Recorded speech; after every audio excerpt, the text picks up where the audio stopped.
In recent years, we have seen a growing trend of these huge companies snatching up these beloved IPs and repurposing them for modern audiences. And the thing is, intrinsically, there's nothing wrong with that. The problem lies in the process. In the process of modernizing the IP, they try to make the show or video game as woke as possible and lean into a bunch of culture war nonsense. Now, you may wonder, why are they doing this? Well, there's a bunch of different reasons why, but one of the main reasons is it's a lot less risky to remake a beloved show or video game that already has its own pedigree than risk coming up with something original and having to build the audience reception from the ground up. Now, you have seen this woke culture war nonsense in shows like The Witcher, the Star Wars franchise post Disney, Rings of Power, Batgirl, She-Hulk. I could go on all day, but I won't. But the latest IP to fall victim to this woke culture war nonsense is Velma. Now, if Velma sounds familiar, that's probably because you recognize Velma as the smart, intuitive one from the Scooby-Doo crew. Well, recently it would appear HBO has gained the rights to the Scooby-Doo IP and they greenlit a spin-off show called Velma.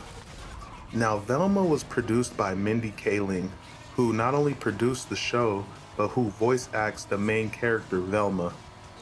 Mindy Kaling is an Indian-American screenwriter, actress, producer. So the show starts off with Velma's introduction and her making some bad joke about how usually origin stories are about some pretty dude struggling with being handed more power, and if they are about girls, it's usually about what made this hot chick go crazy, and then she starts monologuing about her plans to remedy this situation by forming the greatest team of mystery solvers ever. Now, first off, that's usually not how origin stories are. Not Spider-Man, not Superman, not Batman, not Iron Man, not Thor, not John Wick, not John McClane. I could go on all day, but I will not. Secondly, let me still man the opposite position for a second, and let's just say what Velma's saying is true. The problem is an origin story about how some pretty dude is struggling with being handed more power, or an origin story about how some hot chick went crazy actually sounds a lot more interesting, whereas this show just kind of misses the mark. Now, after Velma finishes monologuing about how this is her story told her way, we get a shot of her high school with your typical girl in the locker room scene. And I'm not gonna lie, the funniest part of this whole 2 episode saga happens when some girl is in the locker room in a towel and she looks down and she sees a roach and she says, "Ew." Then another roach comes out of nowhere and starts banging that roach. That's literally the funniest part of this whole 2 episode thriller, and that's saying a lot when two roaches banging is funnier than the entirety of these 2 episodes combined. Next, we get a shot of a bunch of nude girls taking a shower, which was pretty dope, but then the girls all start talking about how the first episode of a pilot usually has gratuitous nudity in it, and they all start talking about how lame it is. But one of the girls says not so much, sex sells. Then two of the girls start fighting in disagreement. That's when Velma comes in all masked up and hits one of the girls in the face with a stick. And this girl she hit just happens to be Daphne. And Velma asks Daphne how does she feel about blind racial casting in movies. And that's when Daphne points out she's an Asian woman, go figure. And it's basically a joke about how whitewashing and brownwashing is cool. Then at some point, Velma goes to her locker and some decapitated chick falls out, and Velma yells, "She has no brain," and then yells something along the lines of, "I'm not dissing her, I meant that literally."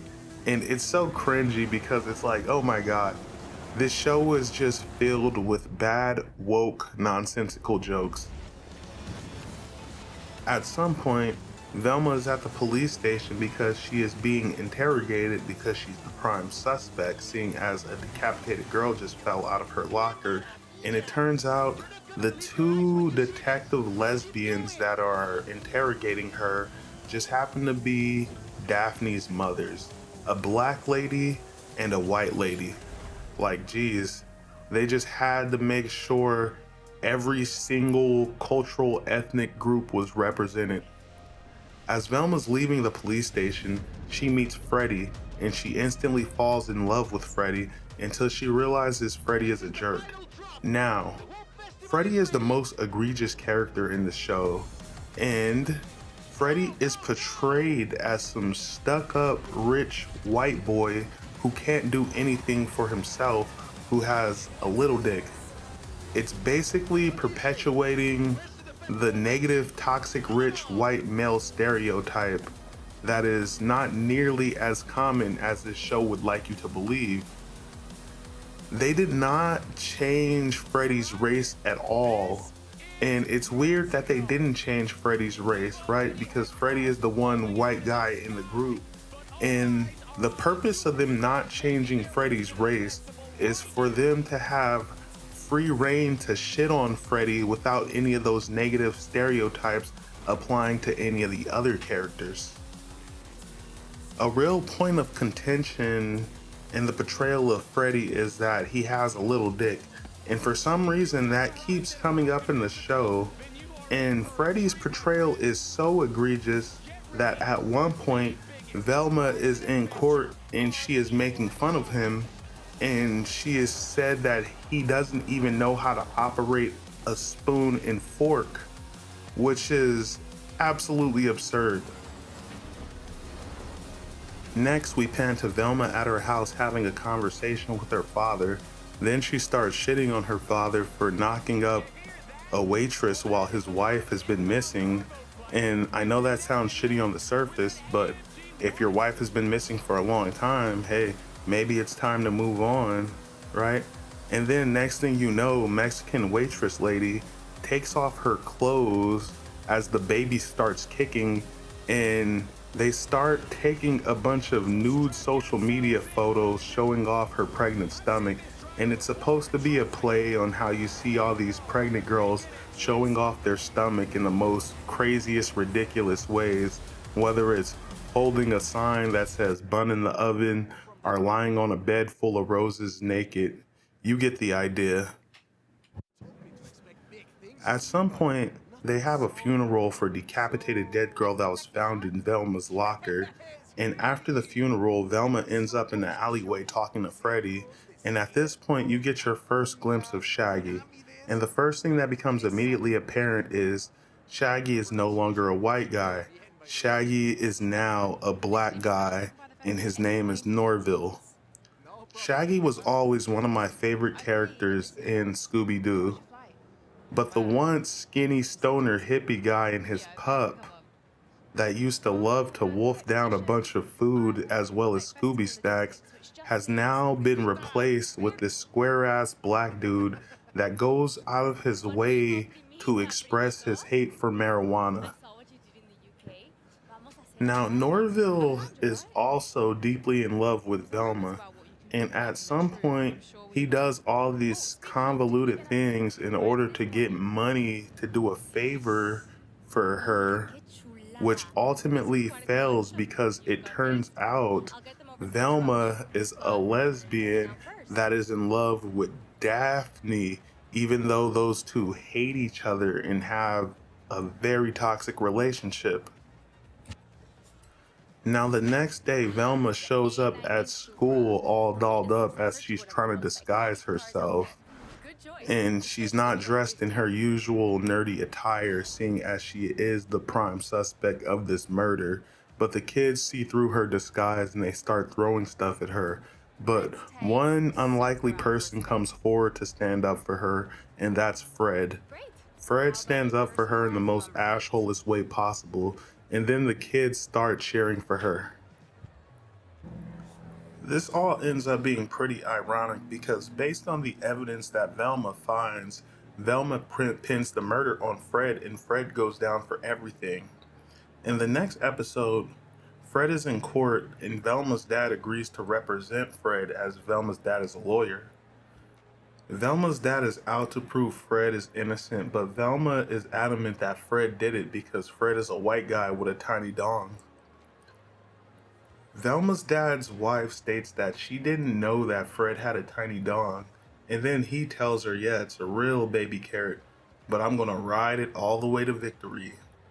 I don't know why the size of Fred's dong keeps coming up, but it's a real point of contention. They really want to emphasize that this is a rich white guy with a tiny dick, and I just don't get it, nor do I find it interesting. So the next day, Velma and Shaggy are hanging out after school and they're shitting on their classmates for looking like a bunch of weirdos. And Velma makes a snarky remark saying, let's just assume they're all high. And once again, Shaggy takes this as a prime opportunity to start shitting on 420 as well as 420 culture. And I don't know why I keep calling this guy Shaggy. I should be calling him Norville. But half of what Norville's entire character seems to be is the 420 culture war guy. And I don't know if they think shitting on weed is clever or edgy, but it comes across as incredibly stupid, especially when a good portion of the people that watch this show smoke weed. Because there's no way you're getting through 2 episodes of this crap without smoking any weed. Anyway, at some point, Daphne starts selling drugs even though she's a rich girl, and Velma is looking for her mom's missing case files, and she knows Daphne can get it seeing as she has 2 lesbian moms that are cops, but Daphne wants $500 for the file, and Velma doesn't have it. And so at this point, Daphne enlists the help of Velma to help her deal her drugs. Like, it's all incredibly ridiculous. At the same time all this is going on, Shaggy or Norville is doing a whole bunch of ridiculous stuff to come up with the money in order to gain Velma's affection. But like I said earlier, this is all for naught, seeing as in the end Norville just gets rejected by Velma because it turns out Velma is a lesbian that is in love with Daphne. So in the next scene, we get a shot of Velma going over the evidence, and she realizes she falsely judged Fred.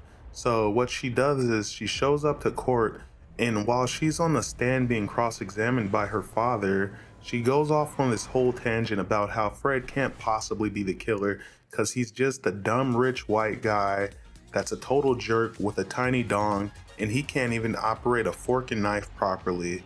And at this point, everybody in the courtroom actually agrees with Velma, saying that, yeah, Fred can't logically be a killer because he can't even logically decapitate somebody because he doesn't know how to operate a fork and knife.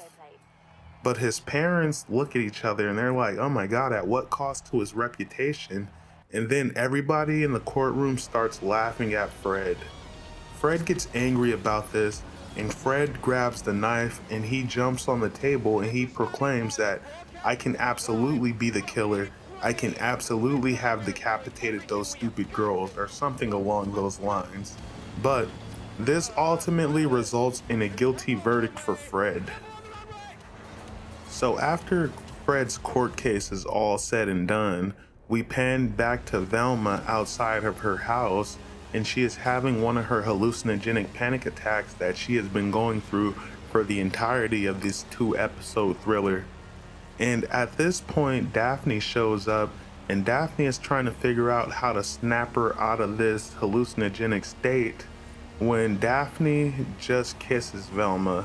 And the show basically ends with Daphne and Velma kissing, while Norville is standing across the street with flowers in his hand, having come to the realization that he will never gain Velma's affection. In conclusion, guys, this show is absolute trash, and I don't think you should waste your time watching it. Anyway, if you made it this far in the video, I greatly appreciate it. Please like and subscribe, and remember to treat yourself with love, kindness, and respect. Peace.